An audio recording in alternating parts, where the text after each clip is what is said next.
नमस्कार. न्यूज डंकामध्ये मी महेश विचारे आपल्या सगळ्यांचं मनपूर्वक स्वागत करतो. मित्रांनो, महाविकास आघाडीचं सरकार जेव्हा महाराष्ट्रामध्ये होतं तेव्हा या सरकारच्या काळामध्ये अनेक असे प्रकल्प जे आहेत ते या सरकारने अडकवून ठेवले, त्याच्यामध्ये खोडे घालण्याचे प्रयत्न केले. विशेषतः देवेंद्र फडणवीस जेव्हा 2014मध्ये मुख्यमंत्री होते त्या कार्यकाळामध्ये ज्या प्रकल्पांना सुरुवात झाली ते प्रकल्प जाणीवपूर्वक अडकवणं, त्याच्यामध्ये वेगवेगळ्या प्रकारचे समस्या निर्माण करणं, अशी कामं जी आहेत ती महाविकास आघाडीच्या काळात झाली आणि तशा पद्धतीचे आरोपसुद्धा झाले आणि असे अनेक प्रकल्प सांगता येऊ शकतात. पण त्याच्यातला प्रामुख्याने एक प्रकल्प जो होता तो म्हणजे आरे कारशेडचा प्रकल्प. आणि आरे कारशेडच्या प्रकल्पाचा किती गोंधळ त्या ठिकाणी त्यावेळेला घातला गेला, कशा पद्धतीने आंदोलनं केली गेली आणि तो प्रकल्प रखडावा या दृष्टीनेच एक प्रकारे सरकार प्रयत्न करतंय की काय अशी त्या ठिकाणी शक्यता दिसत होती. आणि ते वास्तवात सुद्धा येताना दिसत होतं की आरे कारशेड ही त्या ठिकाणी होऊ नये, ती कांजूर मार्गला व्हावी या दृष्टीने प्रयत्न सुरू केले गेले. आणि त्यातून विनाकारण या सगळ्या प्रकल्पाला मेट्रोचा हा जो मेट्रो 3चा जो प्रकल्प आहे त्यांना विनाकारण विलंब लावला गेला. हजारो कोटींचं नुकसान त्याच्यामध्ये झालं. आणि आता हा प्रकल्प कदाचित झालेला असता तर त्याला आता आणखी 1-2 वर्ष जे आहे ती विलंब लागणार हे सांगितलं गेलं. आता त्यातला आरे ते BKC ह्या जो पहिला टप्पा आहे किंवा पहिली जी मार्गिका आहे ती येत्या 2 महिन्यामध्ये सुरू होणार आहे असा दावा जो आहे तो अश्विनी भिडे ज्या व्यवस्थापकीय संचालक आहेत या प्रकल्पाच्या मेट्रो 3च्या, तर त्यांनी हे सांगितलेलं आहे. आणि त्यांनी हे सांगून स्पष्ट केलंय की ही मार्गिका लवकरच सुरू होईल. बहुतेक कामं जी आहेत या सगळ्या एकंदरीतच मेट्रो 3ची ही सुद्धा पूर्णत्वास येऊ लागलेली आहेत. आणि हळूहळू हा सगळा मार्ग जो आहे तो खुला होईल, त्या माध्यमातून लोकांना एक चांगली सेवा उपलब्ध होणार आहे. आणि जेव्हाही संपूर्ण मार्गिका सुरू होईल त्यावेळेला रोजच्या रोज जवळपास 6.5 लाख वाहनं जी आहेत ती रस्त्यावर उतरण्यापासून रोखता येऊ शकतं किंवा ती रस्त्यावर येणार नाहीत, जेणेकरून प्रदूषणामध्ये सुद्धा भर पडणार नाही. अर्थात हे लगेच मेट्रो मार्गिका सुरू झाल्या होणार नाही, एक 5 ते 10 वर्ष त्याला लागू शकतील. लोकांना सुद्धा ती सवय व्हावी लागेल मेट्रोची. आणि त्या उद्देशाने ही मेट्रो मार्गिका जी आहे ती खूप महत्त्वाची आहे. आणि त्यातला आरे ते BKC हा जो पहिला टप्पा आहे तो लवकरच लोकांच्या सेवेमध्ये दाखल होणार आहे हे अश्विनी भिडेंनी सांगितलं. म्हणजे हे सरकार आल्यानंतर एकनाथ शिंदे, देवेंद्र फडणवीस, अजित पवार यांचंही सरकार आल्यानंतर ही कामं भराभर सुरू झाली. सगळ्यात पहिल्यांदा हाच निर्णय घेण्यात आला की पुन्हा एकदा कारशेड जी आहे ती आरेमध्येच होईल. आणि त्या ठिकाणी ती झाडं तोडण्यासाठी परवानगी सुद्धा न्यायालयाकडून मिळाली आणि ते सगळं आता होतंय. डेपो सुद्धा लवकरच होऊ शकेल. अर्थात जो विलंब आधी झाला त्याच्यामुळे तो रखडला, नाहीतर आतापर्यंत तो आरेचा डेपो जो आहे तो होऊ शकला असता आणि मार्गिका आणखी लवकर सुरू होऊ शकली असती. पण सरकारची इच्छाशक्तीच नव्हती. किंबहुना ते प्रकल्प अडकवणं. आणि आधीच्या सरकारमधले जे कोणी नेते आहेत, मग फडणवीस असतील किंवा भारतीय जनता पार्टीचे नेते असतील, भारतीय जनता पक्ष असेल, केंद्रातलं सरकार असेल, त्या सगळ्यांना डिवचणं, खिजवणं, त्यांची खिल्ली उडवणं यासाठीच जणू काही हे प्रकल्प जे ते अडकवले गेले. पण हे सरकार आल्यानंतर त्यांनी ती इच्छाशक्ती दाखवली आणि आरेचा कार डेपो तो होईल. पण आता जर ही मार्गिका सुरू होणार असेल, आरे ते BKC हा जो पहिला टप्पा सुरू होणार असेल, तर त्या अनुषंगाने तो डेपो सुद्धा लवकर होऊ शकेल.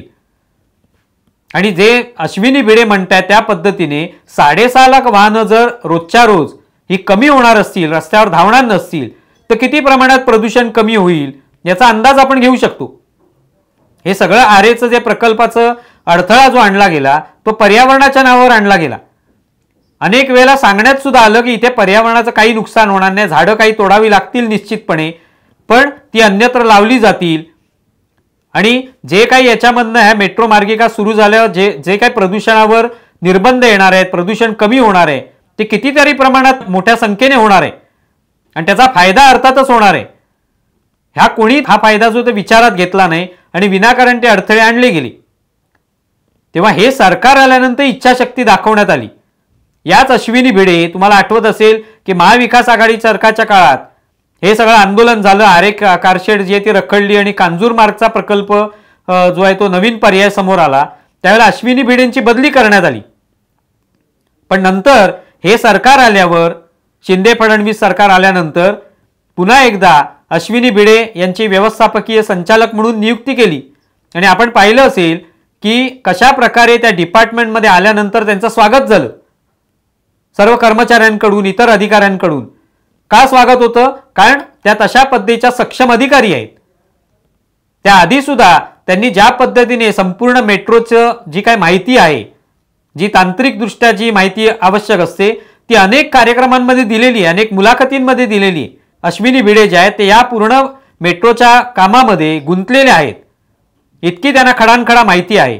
अशा अधिकाऱ्याची बदली आपण करतो आणि त्याच्यामुळे त्या एकूणच त्या प्रकल्पाला कसा अडथळा निर्माण होतो, त्याच्यात खोडा घातला जातो, याचा अंदाज महाविकास आघाडीला नव्हता का? पण त्याच्यामुळे किती विलंब झाला, किती नुकसान झालं, आर्थिक नुकसान, याचा विचार करायला पाहिजे. शेवटी या प्रकल्पाला काही फडणवीस स्वतःच्या खिशातले पैसे देत नाहीयेत की नरेंद्र मोदी स्वतःच्या खिशातले पैसे देत नाहीत. सगळा पैसा जो आहे हा जनतेच्या करातून येणारा पैसा आहे, गुंतवणूकदारांनी गुंतवलेला पैसा आहे. नुकसान जे ते महाराष्ट्राचं, मुंबईचं आणि जनतेचं नुकसान होणार आहे, याचा विचार करावा लागतो. आपल्याला कोणा स्वतःचा अहंकार जपण्यासाठी किंवा दुसऱ्याला कुठेतरी धडा शिकवण्यासाठी, दुसऱ्यावर सूड उगवण्यासाठी जेव्हा आपण असं करतो त्याचा फटका त्यांना बसत नाही, कारण तो राजकारणाचा भाग तुम्ही केलात. पण जनतेचं नुकसान याच्यामध्ये झालं. ज्या जनतेला आणखी लवकर हा प्रकल्प मिळाला असता तो आणखी विलंबाने आपल्याला मिळाला किंवा मिळू शकेल, आणखी त्याला विलंब झाला.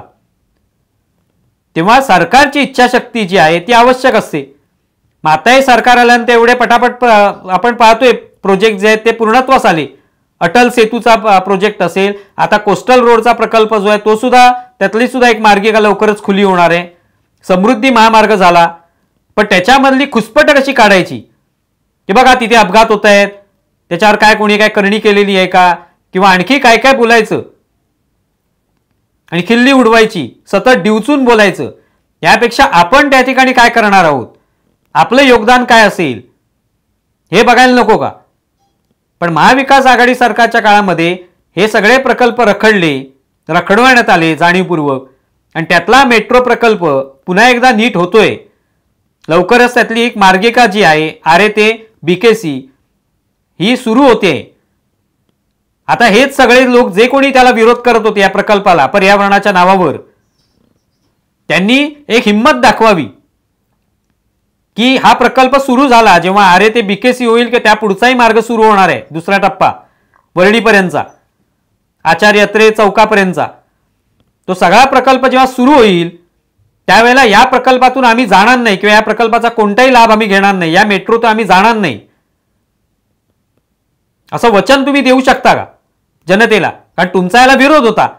पर्यावरणाचं नुकसान या प्रकल्पामुळे होतंय, आरे कारशेडमुळे नुकसान होतंय हे तुम्ही म्हणत होतात. आता त्याच आरे मधल्या कारशेडला, त्या डेपोला ही सगळी मार्गिका जोडली जाणार आहे. थोड्या दिवसानंतर ती जोडली जाईल, काही अवधी आहे आता त्याला.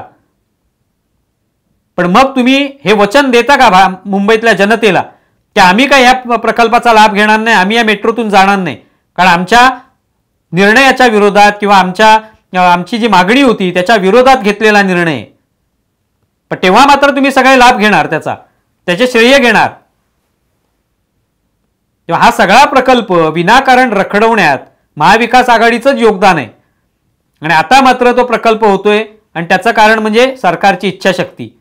केंद्रातल्या सरकारचं सुद्धा आपण पाहिलं, नरेंद्र मोदी आल्यापासून त्यांनी अनेक प्रकल्पांचा स्वतः पायाभरणी केली, भूमिपूजन केलं, आणि तेच प्रकल्प त्यांच्याच कार्यकाळात पूर्ण झालेले आहेत. संसद भवनाचं उदाहरण आहे आपल्यासमोर.